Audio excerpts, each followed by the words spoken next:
Alright, everybody, here we are. Welcome to the Richard O'Reilly Show. I am Richard O'Reilly. Right now, it is Tuesday. It is June the 6th, 2017. And we've got a whole lot to talk about today. Got a whole lot of things going on. The first thing I would like to do would be to go back to the terror attack that happened in London that I was talking about yesterday. We have some new info out about the suspects. We now have all three suspects confirmed, and there's one thing that's actually very alarming that I just wanted to go over real quick. So, the Daily Mail is reporting right now that the police insisted that one of the London Bridge killers was not dangerous despite an aborted attempt to travel to Syria, clear links to a 7/7 bomber, and his starring role in a Channel 4 documentary on British jihadis watched by millions. It was revealed today. He was on a documentary about jihadis. And he was just allowed to just go on with his life like normal. The police insisted that he wasn't dangerous, so they weren't keeping an eye on him. What? I mean, how does that... That is just what I was saying yesterday about how we need to get smart and we need to act. This is what I mean, because when you have one of the suspects, not a suspect, I mean, he did it. We know he did it. And he was in a documentary about jihadis. And nobody did anything. Nobody decided, hey, maybe that guy should be thrown in prison or something like that. Or at least tried for some kind of crime, some kind of conspiracy. But no, he was just walking free. So he did this attack. He was one of the three who did the attack. He was probed 2 years before the rampage, but officials downgraded the investigation because they did not suspect that he was planning an attack. Well, that was obviously wrong. This is what I mean. When Theresa May comes out after these attacks and she says that we need to use this as an excuse to crack down on the internet, why would we do that to find information on these terrorists when the information is right here? He was in a documentary. The police knew about him. They knew that he was suspicious, and they knew that he was a potential terrorist, and they just decided, no, not a threat. Don't even, no investigation, downgrade it. He's not dangerous, they say, not dangerous. And then he did the attack the other day. I mean, what? I mean, and of course, it shouldn't surprise anyone that these are foreigners. We have someone from Pakistan, someone from Morocco. They were asylum seekers or refugees, and they were able to mastermind the murder of 7 and maiming of 48 in plain sight on Saturday night. This is according to the Daily Mail. So they were just, so people knew about them and about what they were into, and they just nobody did anything. No one did anything. So when these people come out and they say, oh, in order to get smart, in order to get tough on terrorism, we need to crack down on the internet and on social media, they're just lying. They're just lying. There's no need for any spying. There's no need for anything like that, because, as you can see, we have the information. It's just that our governments obviously are just dumb or something else. They don't do anything about it. So this is where we're at now. Where now we have a suspect who was in a documentary. A documentary. Could you imagine? This is in Britain. Could you imagine if that happened in America? If there was a documentary about, oh yeah, there's some young jihadis in the country, and they just have a documentary, and no one does anything about it. They don't go to jail. They don't end up on trial for anything. No one investigates them. They have a documentary. They say, yeah, we're jihadis. Yeah, that's our thing. And that's it. It's a joke. It's a joke. It's what it is. It's a joke. So this could have been avoided. This whole attack could have been avoided. But, you know, for some reason, people just aren't smart like that. I guess some people maybe just don't want us to find out about these attacks before they happen. I mean, who knows? Who knows? He was working on the tube, and he had access to tunnels under the Houses of Parliament. This guy had access to the tunnels under the Houses of Parliament. He was working on the tube. So he was a known jihadi. It was on video. It was public. Millions of people saw the documentary. So it was public. Everybody knew that this guy was a jihadi. He wasn't afraid to hide it. He was open about it. And he was working at the tube. And he had access to the tunnels under the Houses of Parliament.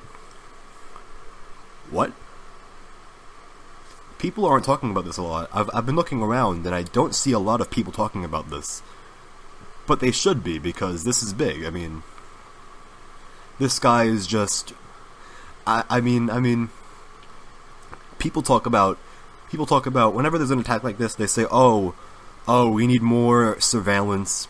Surveillance? You could have gotten this guy without any kind of advanced surveillance, without any kind of spying. It was public. It was literally public. But no, Theresa May, oh yeah, we need to expand our internet regulations and our surveillance. That's her solution. So this is where we're at right now. This is where we're at. We have terrorists who kill many people and who injure many people, and who are working with ISIS, and they were known. They were known to be jihadis. They were known. He was known to be a jihadi.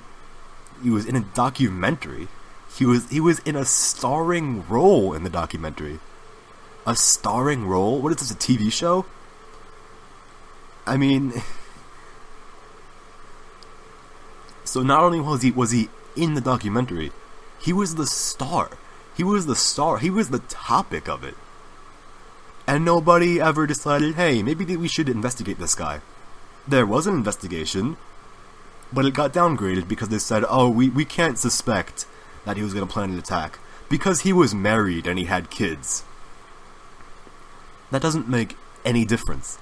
That doesn't make any difference. So I just it's just a sad thing to see. I mean, really, this is where we're at now, where we're going to have terror suspects that are known to the public beforehand, and then they do an attack, and everyone says, oh, how could we have known? You could have known easily. The information was right in front of you. Anyway, moving on. Speaking of terrorism, Breitbart is reporting that another attack that took place in Australia, the suspect was acquitted of a terror plot earlier. Breitbart is reporting this. I tried to find other outlets that were reporting this at the time that I was looking this up and researching. I couldn't find anyone else talking about this. So I have the Breitbart article here. There was a gunman who killed a man and took a woman hostage before dying in a police shootout, and he had been acquitted of plotting a terror attack at a Sydney Army base years earlier, police said on Tuesday. 3 police officers were wounded. So this man killed a man, took a woman hostage, wounded 3 police officers, and he had been acquitted of plotting a terror attack years earlier. Now look, I get it. You can't always get it right. If you want to have a justice system that's functioning, sometimes people get off free when they shouldn't have, sometimes the wrong people go in jail. And look, accidents happen, but there's a pattern here. There's a pattern of people who were known to be terror suspects, but were not put in jail. And they were acquitted. And then they ended up, later on, committing terrorism. And everyone says, oh, how could we have seen this coming? You could have seen this coming because you knew about him already, but you said there's nothing there. But there was something there because he did a terror attack, so obviously there was something there that you missed. You obviously missed something. Also, another great thing about this too is ISIS took responsibility for the attack, obviously, but the police, they didn't regard that claim. Here we go again. It's this always always happens, just as I said yesterday. For some reason, the media, and even the police sometimes, they say, oh, let's not jump to conclusions, maybe it's terrorism, maybe it's not. And then usually, the fact that ISIS is going to take responsibility, that's usually enough proof that they need to say, okay, it was a terror attack. Not even anymore, they don't do that anymore. Now ISIS says, yeah, it was a terror attack. It was we were responsible for it. It was a terror attack. And they say, oh, no, we don't believe you. What? You don't believe them? Why? They say because there was no evidence that it was planned. Okay, maybe it wasn't planned, but that doesn't mean that it's not terrorism. Because here's the thing. This guy probably was a jihadi. He was a Somali refugee, so he probably was affiliated with ISIS in some way, or at least inspired by them. So it probably was terrorism, most likely. I would be extremely surprised if it wasn't, and if it is not terrorism, I will come on and I will say, okay, I was wrong, I apologize, I take that back. But I really, sincerely doubt that. He was a Somali refugee. He had served prison sentences for arson and violent crimes before being paroled in November. So this is where people say that, oh, maybe it wasn't terrorism because he has a history of violent crimes that they say were unrelated to extremism. But, I mean, come on. You have a Somali refugee. Somalia is not in a good place right now, let's be honest, and ISIS says, yeah, it was us. But apparently no, it's still not a terror attack. We got a Muslim with a violent history who ISIS claims is affiliated with them, or was at least inspired, and people are saying, no, it's no terrorism, what are you talking about? Terror plot to attack a Sydney army base. And he was acquitted. Obviously, the attack never happened. But think about that. I mean, he was in prison twice. He was acquitted of plotting a terror attack. He's a Somali refugee. He was in prison twice. Why was he not deported? See, if people were smart, they would say, okay, look, you're a refugee. We're giving you our kindness. We're letting you into our country to take refuge, and you're gonna end up in prison twice. You're going to be accused of plotting a terror attack on our army base. No, get the hell out of here. What are you talking about? You can't have that. So again, this Australia thing doesn't seem to be as big of a story because there were not many injuries. It was only one death, so I can see why it's not being reported as much. But it's just troubling that we have these people who commit acts of terror, and they were known beforehand, but no one did anything about it. So that's just very unfortunate, and and speaking of the whole thing where, oh, maybe it's not terror, remember the Chicago kidnappings? Where everyone said, oh, maybe it's not a hate crime, maybe it's just a random act of violence. When even on tape they were heard saying how much they hated white people, how much they hated Trump. On tape, on video. So they were on video pretty much saying, yeah, we're doing this because we hate this guy, we hate this guy's skin color, we hate this guy's race. And even the police say, no, maybe it's not a hate crime, maybe it's just a random act of violence. What? I don't understand. Why do they always do that? Why do they always say random act of violence? Whether it's terrorism or it's hate crimes against people that they don't like hate crimes happening to, because they love it. They absolutely love it when hate crimes happen to minorities. You know why? Because it's political for them.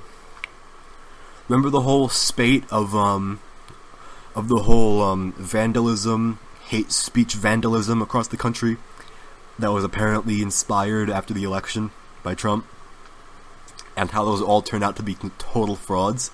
Remember that? People don't remember that. They were all frauds. They were made by people just looking to create a story. It happens so often.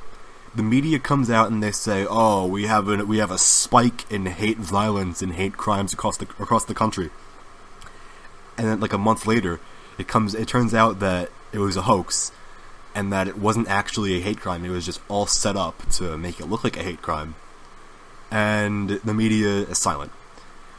You think they're going to say, "Oh, we were wrong. We apologize. We take it back. We were wrong. We got it wrong. We apologize. We're going to report the actual accurate information now." Do they do that? Of course they don't do that. Why would they do that? They feel no responsibility when it comes to that kind of thing. They feel no need to go back and correct themselves. You know why? Because it's political. Of course it's political. I mean, everybody knows that. We all know that. They want to push their agenda, and when it turns out later on that, their agenda, the stuff that they were reporting to support their agenda was false, they do nothing. They don't even talk about it. They do nothing about it. It's a pattern, man, and it's just... it happens a lot, and it's just sad. But anyway, that was just a quick little update on the whole terror situation that I was talking about yesterday. A little update. Again, it's very messed up, but I feel like we should definitely move on. So we have two stories coming out of Politico that just show how absolutely screwed the Democrats are when it comes to the future, and when it comes to creating a new democratic identity, because they are struggling. Excuse me real quick. They are struggling big time. They have no idea what they're doing. They have absolutely no idea. So the two articles, Politico, Women Shape 2020 Democratic Field, and also on Politico, Meet the New Democrats. So right now we have a bit of a struggle in the party, and no one talks about it. Outside of certain media outlets, very progressive media outlets that I've been watching on here. But mainstream media, even right-wing media, they don't talk about how the Democrats are terribly divided. They talk about the Republican Party. They say, "Oh, Republicans, you have the Freedom Caucus and the Social Conservatives and the Evangelicals, and you have all the factions and they're all competing." No one talks about how the Democrats are completely split. So in Meet the New Democrats, they talk about how that in two governor's races, the only two in 2017, Democrats might end up nominating a longtime Goldman Sachs executive and a high-level political financer in New Jersey. While in Virginia, the top of the ticket could feature a former George W. Bush voter who describes himself as a fiscal conservative. So this is just... That's just sad. I mean, Democrats are trying to rebuild the party, and they're asking themselves, how can we regain these voters that we alienated? These Republicans. And they have absolutely no idea. They have no idea what they're doing. Now they're split.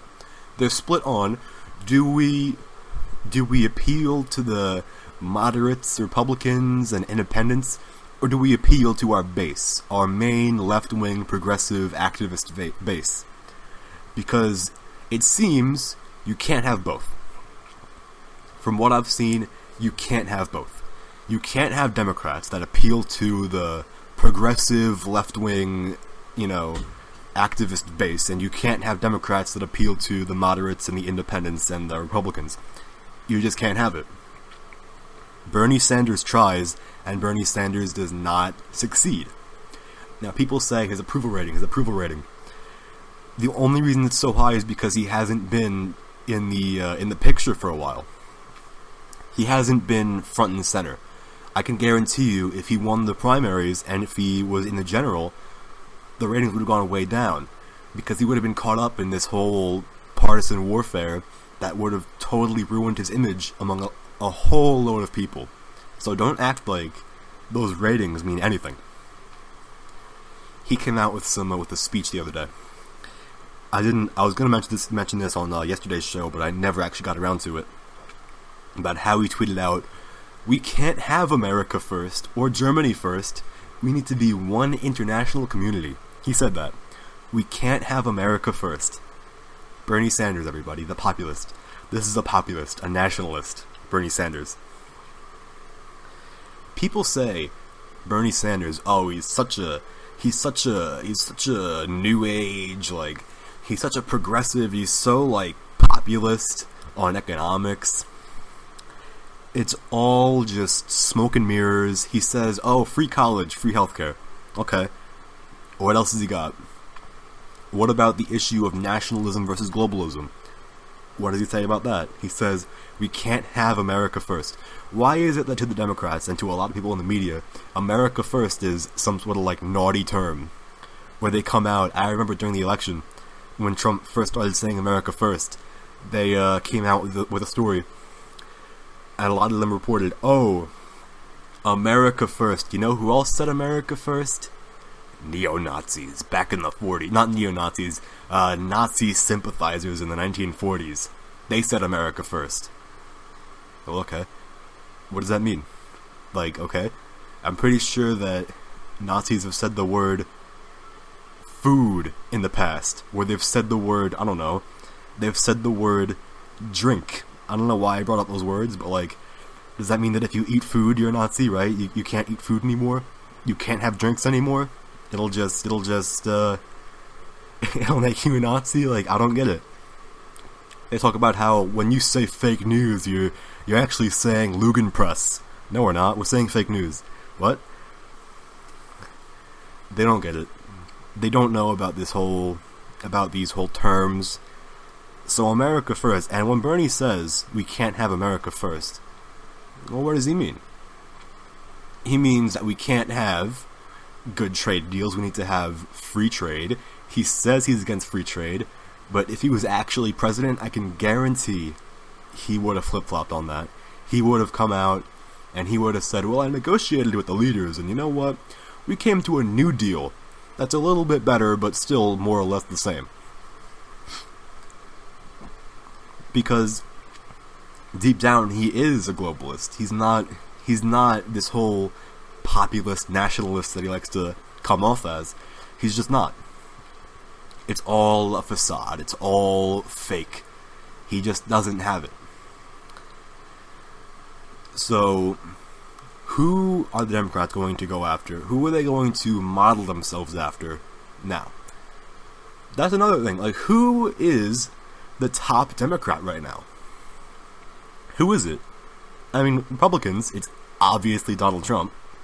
With Democrats, like, it's maybe Bernie, but he's not really in the scene that much. And then maybe you have like Warren, but she's also not really in the scene that much. And then you have like Chuck Schumer and like Nancy Pelosi, and then you have like Elizabeth Warren.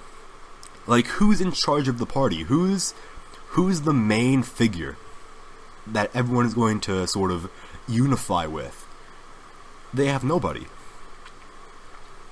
And that you could say that they have a couple of years to figure that out. They have until 2020 to figure out who's going to be their main person. But think about it. Out of all of the Democrats we have now, out of all of them, who can possibly run that would actually have a chance? Because you have people like Warren, but Warren just doesn't appeal to anybody except for like the progressives and the base.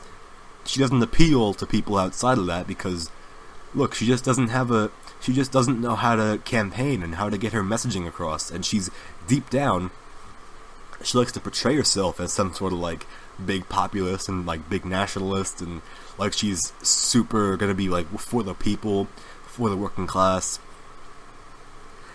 And she's done maybe a few good things, but deep down inside, I mean, you can take a look at her interview with the Young Turks. And I know a lot of you don't want to watch the Young Turks, but look at that interview, and she just can't answer for a lot of things. She talks about Russia, that's what she does. She likes to talk about Russia a lot. So do all of the Democrats. Think about that. What is their message going to be? What is their message going to be in 2020? Is it going to be Russia? Is that going to be it? They're going to win with Russia. Is that going to be how they win? No. They're not going to win with Russia at all. They're going to win if they decide to get it together and become a populist party and move away from this sort of like weird social justice, like creepy kind of cult thing they're going towards, and back towards like sanity and reality. But will they do that?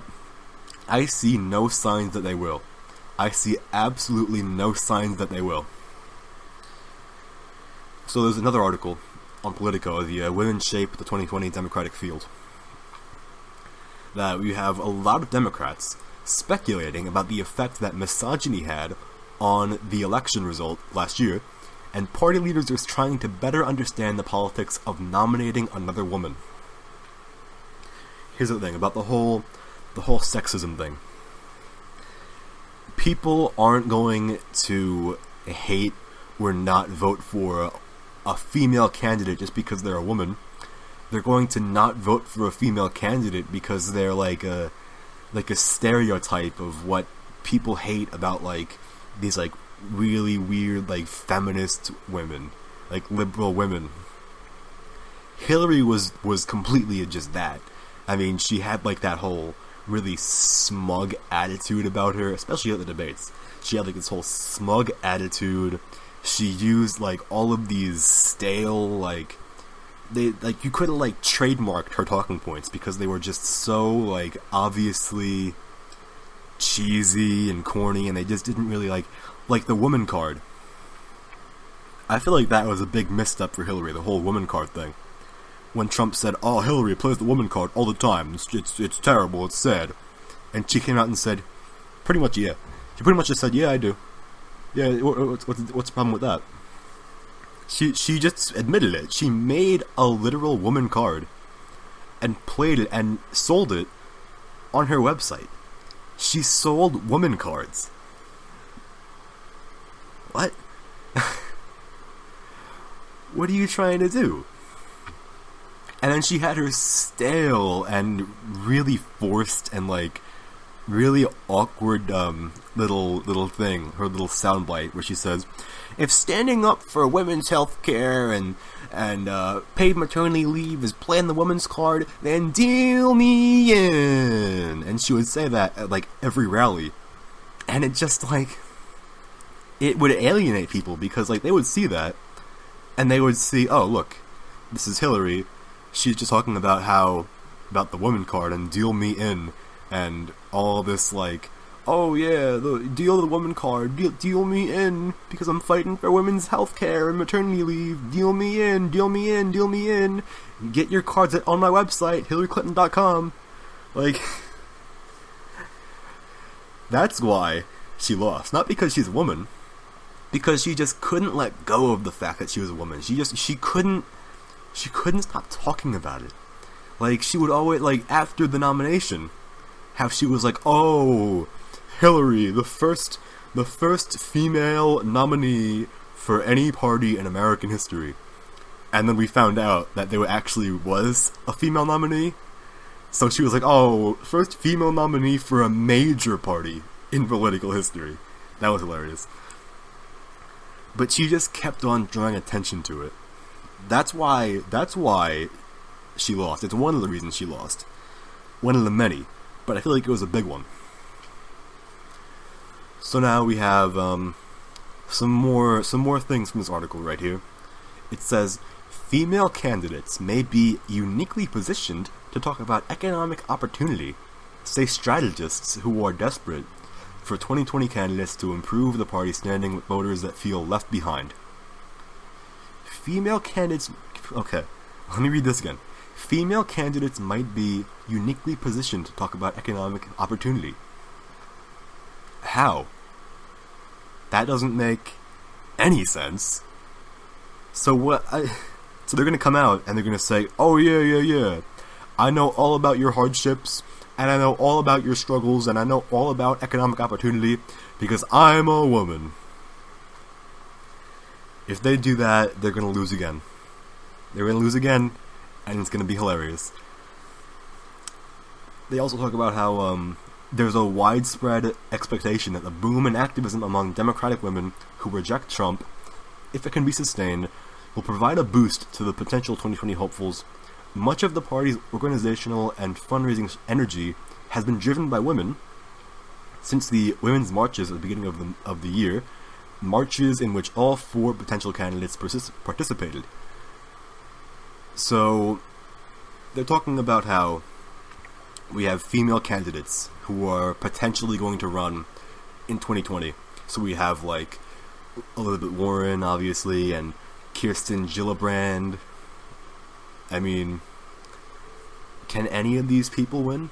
I mean, Warren's gonna have the same struggles that Hillary does, because she's not an actual populist.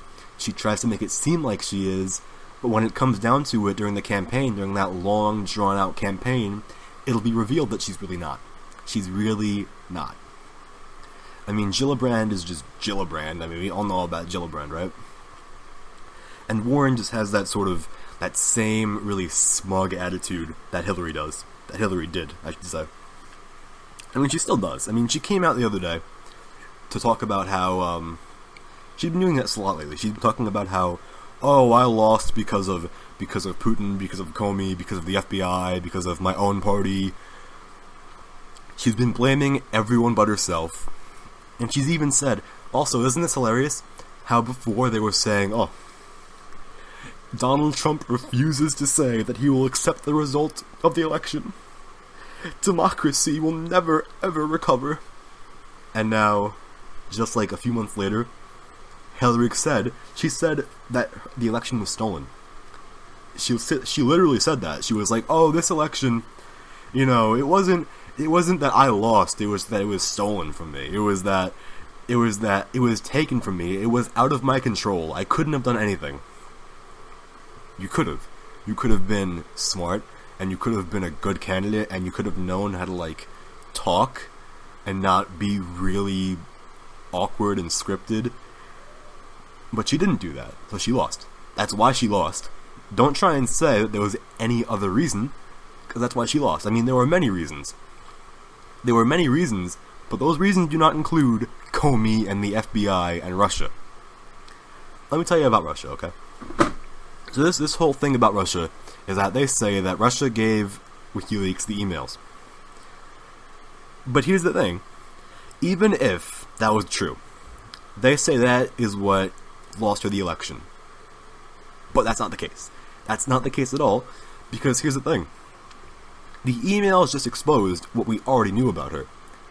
Everybody knew that Hillary was sketchy before those emails came out. So the emails came out, and everyone was like, oh yeah, she's sketchy. We knew that. She does sketchy things. We knew that. It just confirmed what we already knew. Now, don't get me wrong.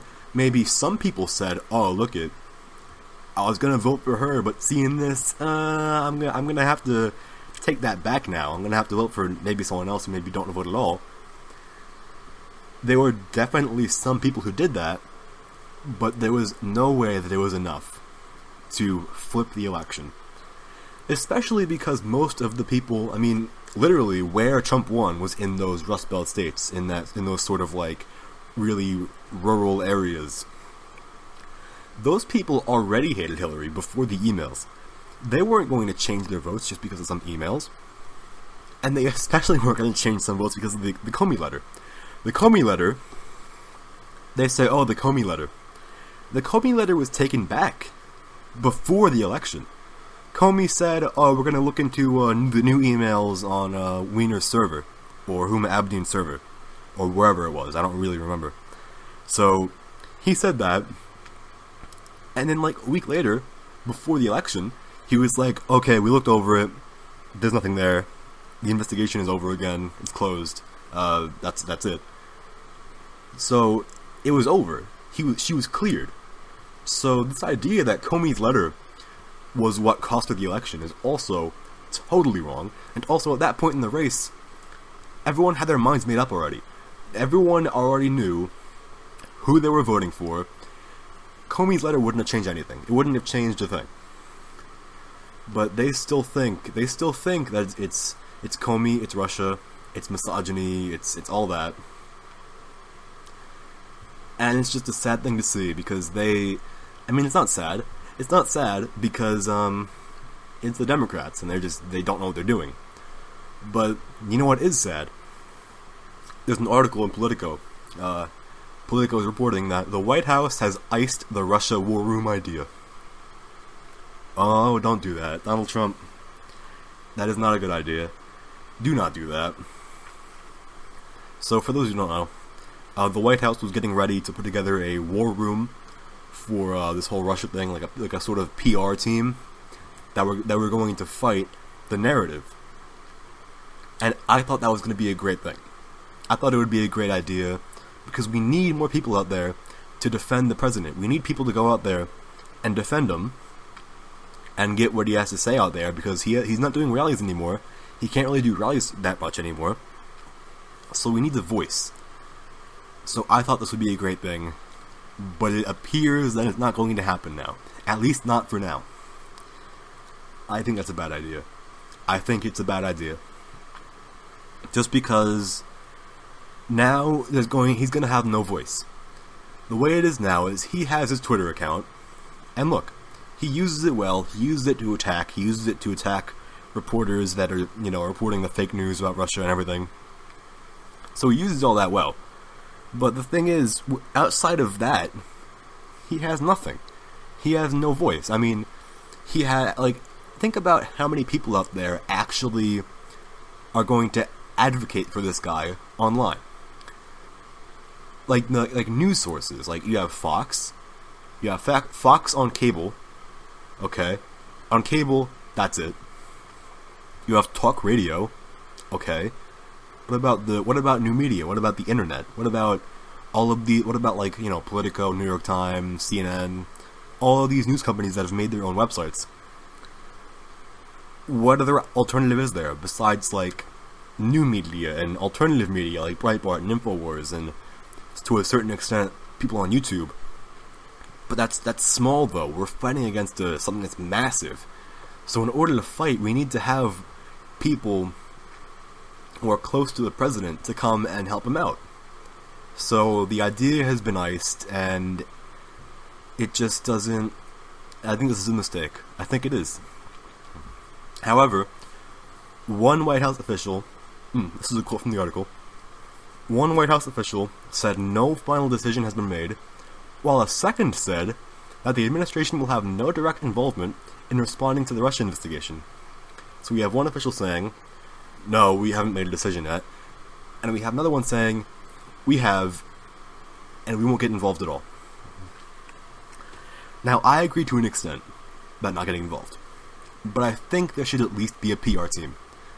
You shouldn't try and stop Comey from testifying, which they didn't do, which is a good move on their part. So you should let the investigation go. You shouldn't get rid of Mueller, even though it is a witch hunt, and it is a hoax, and it is all sort of like a conspiracy to take down the president and to discredit him. But let him do his thing, because he'll find that there's nothing there, and that'll be at the end of it. So don't try and interfere.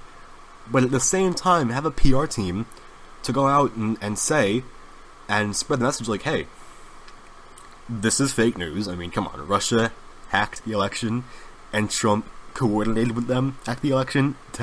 It did not happen. That did not happen. That's the dumbest thing we've ever heard. So they need a team to do that, but it seems like they won't now. And who was behind the decision? It appears that it was Jared Kushner. Kushner's got to go.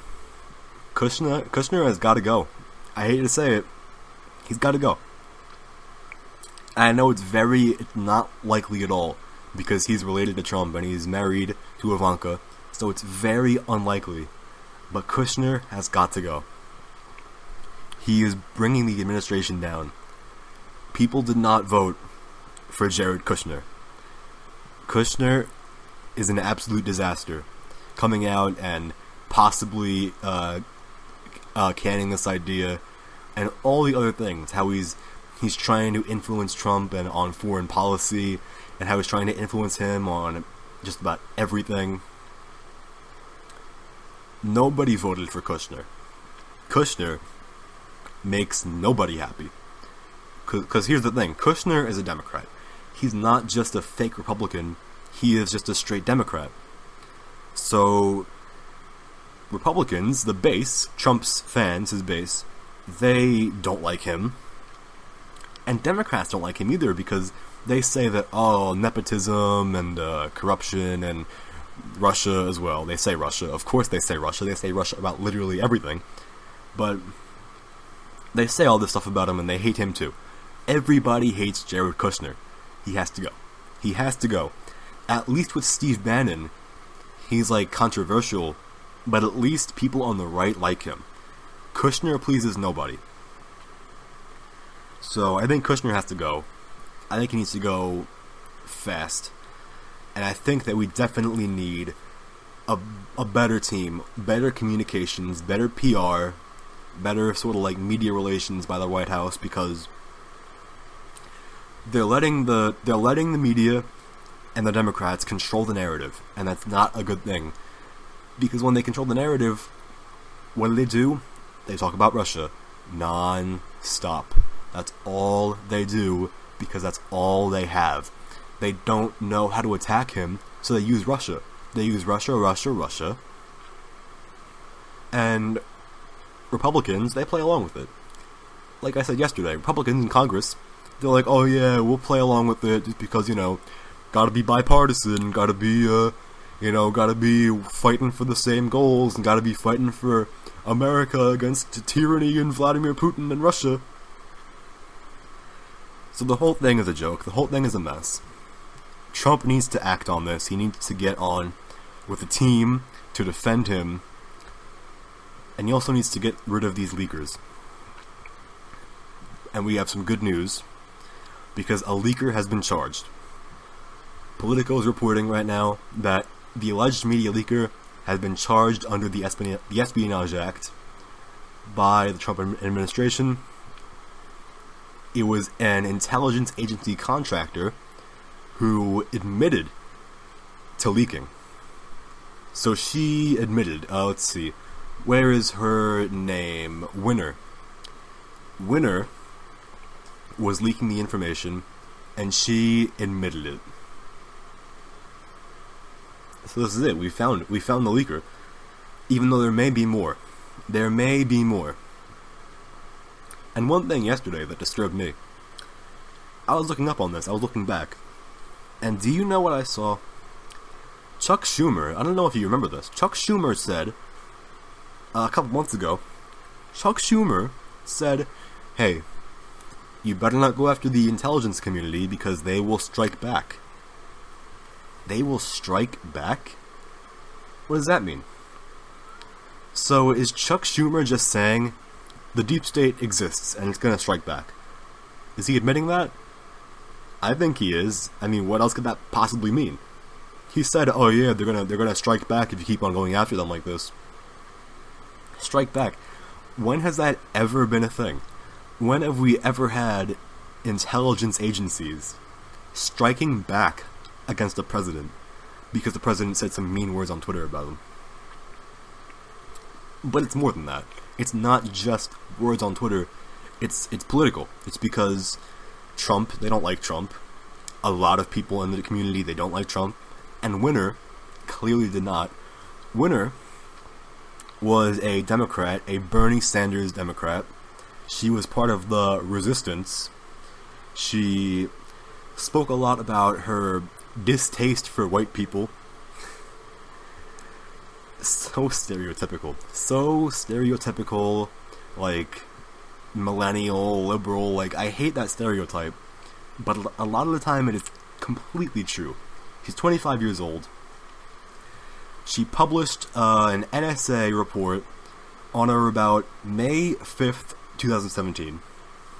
The report, by the way, was very serious, but it was also not very... There was no substance. The report said, oh yeah, Russia also tried to hack local elections. So this is what they're doing now. They're saying, oh yeah, not only did they hack the national election, they hacked local elections. So even the fact that Republicans, they control everything on a national level and a local level, they're saying both of those have been hacked by Russians. I wonder why that is. I really wonder why that is. Maybe it's because they're political and they have a motive. They have, like the intelligence agencies, they have a motive. They have an agenda. Maybe, they're throwing it out there. But Winner clearly did. She clearly had a motive. She was a hardcore Bernie supporter. She was hardcore on the resist Trump. I believe she took part in the women's marches. Of course she did. So it seems like we found a leaker. At least one of them. There may be more, but we found at least one, and thank God for that. It's about time, because the leaks were absolutely ridiculous. The speed they were coming out at, and just how much there were, and just how much they were just smears of the president. That's what they were. They were smears. So that's good news there. I'm very glad that we found a leaker. Hopefully, we make an example of her, because I know she's young and she's just trying to probably take part in the resistance, but we need to send a message and say, hey, look, you do this, you're gonna be in jail. You're gonna be in jail for a very long time. You can't leak documents about the president. You can't leak these smears and these attacks and these Russia reports, because they're not only not true and they have no evidence and they have nothing to back them up, but it's also illegal to share. And also, she leaked them to news outlets, of course. So, this whole idea that there's a conspiracy between the media and the deep state, there's nothing there, right? There's no proof of that. There's nothing that says maybe there's something going on. Nothing at all. No, guys, you have no idea.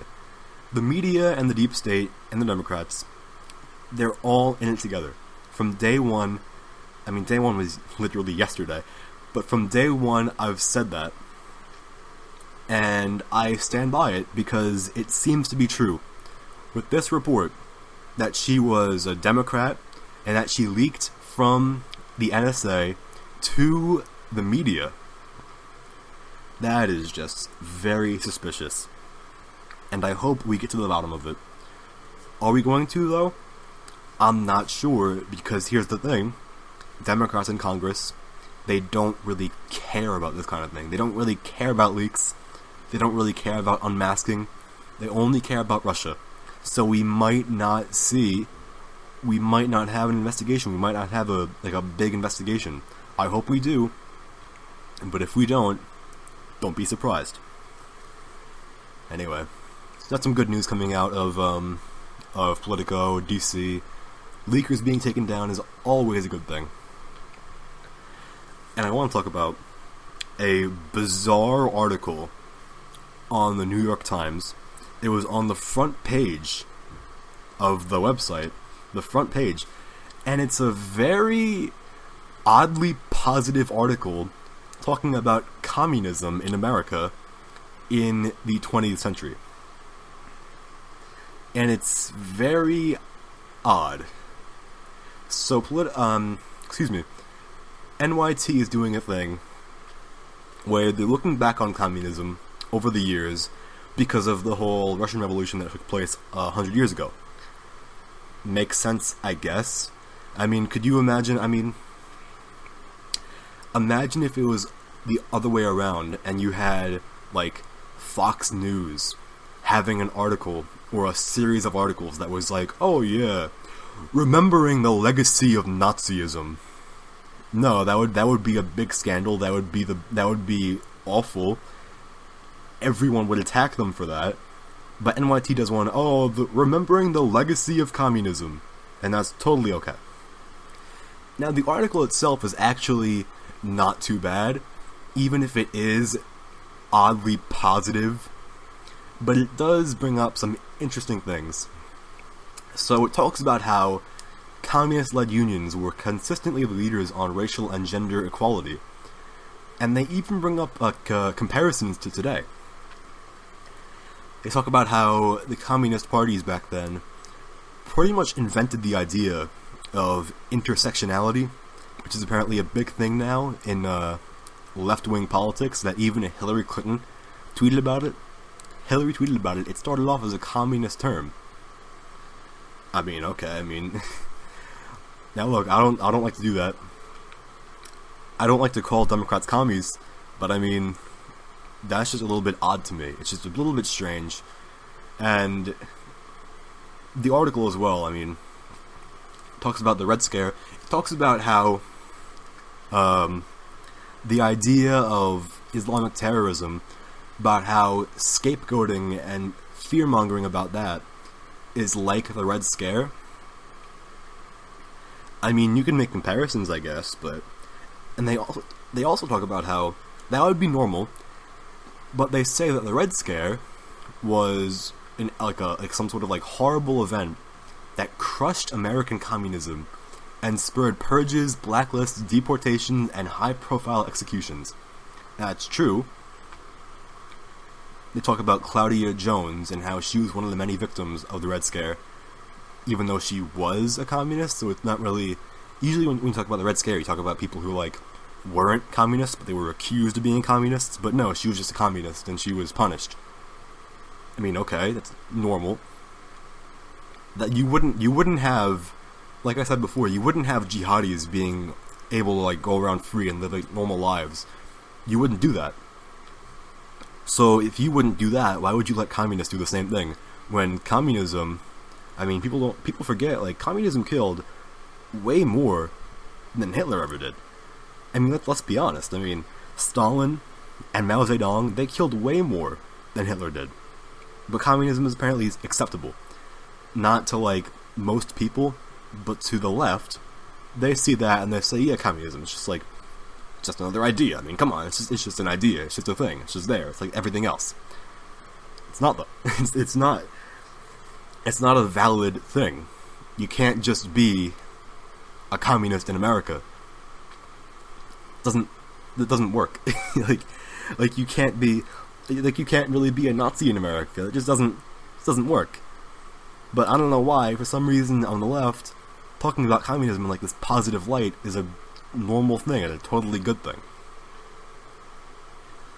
They also talk about how communist-led unions, red unions, they used to always talk about anti-racism, and in the past decade or so, its return is a priority for the unions.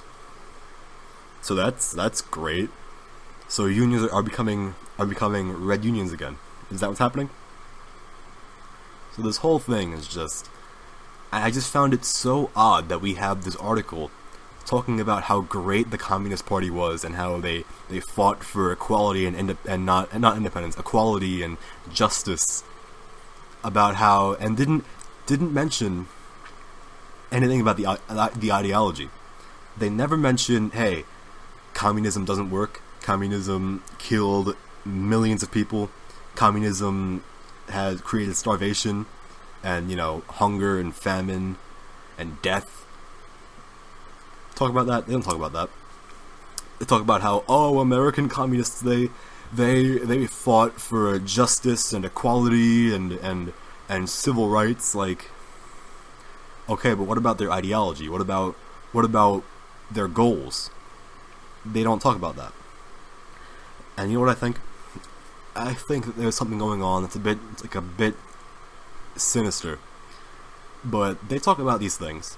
They talk about how they fought for equality and justice and civil rights, because those are things that Democrats talk about all the time. So think about this. You are a young millennial liberal, and you're all about the racial equality and the justice and the social justice and all that. And you read this. And you read it and it says, the Communist Party were the champions for justice and equality and the champions for intersectionality and they were the champions for the working man. You read that and you're like, oh yeah, these were good guys. So I don't know what the goal is about this article. I don't know what the goal or what they were trying to do, but it just really weirded me out. I don't know about you guys, but I read this, and it just gives off a really weird vibe. Like, the New York Times, I guess, is okay with communism.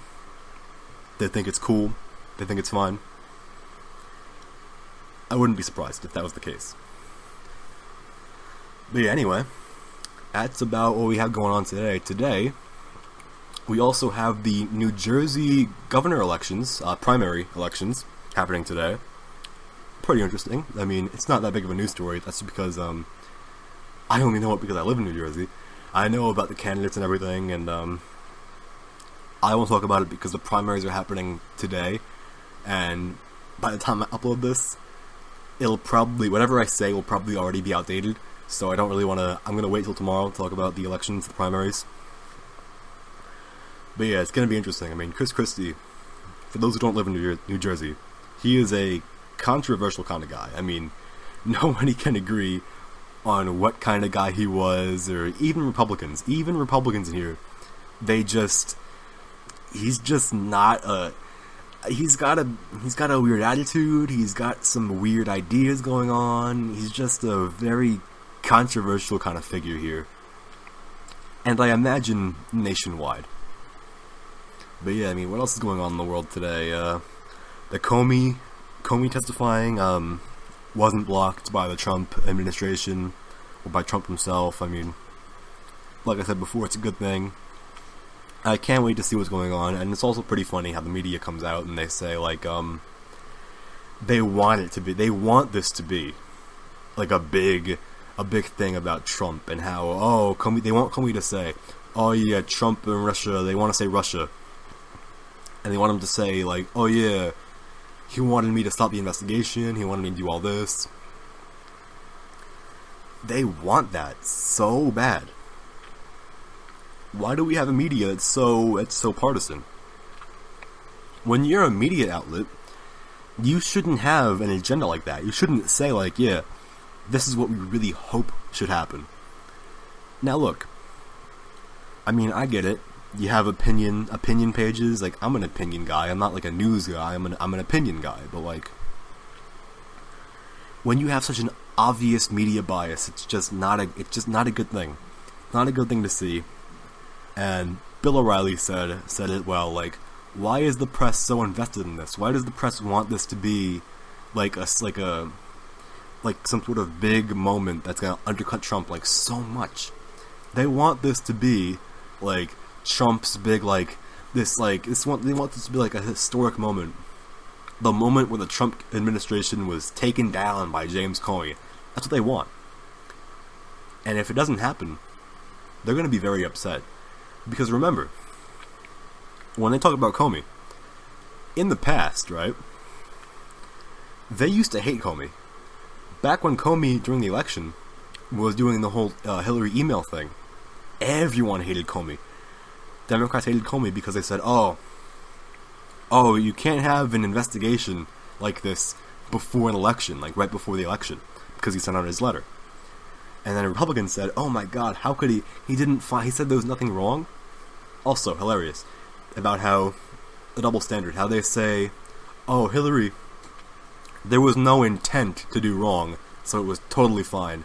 But now at the courts, they say, oh, we're going to use Donald Trump's tweets and his campaign statements against him in this travel ban case. That has never been a thing. You judge based on the actual policy itself, not based on tweets and campaign statements. That's not how you judge things. That's not how it works. But that's how they think it works, apparently. That's how it works now. Because, you know, and even, didn't Maxine Waters literally say that, oh yeah, if anyone else did it, it would be fine.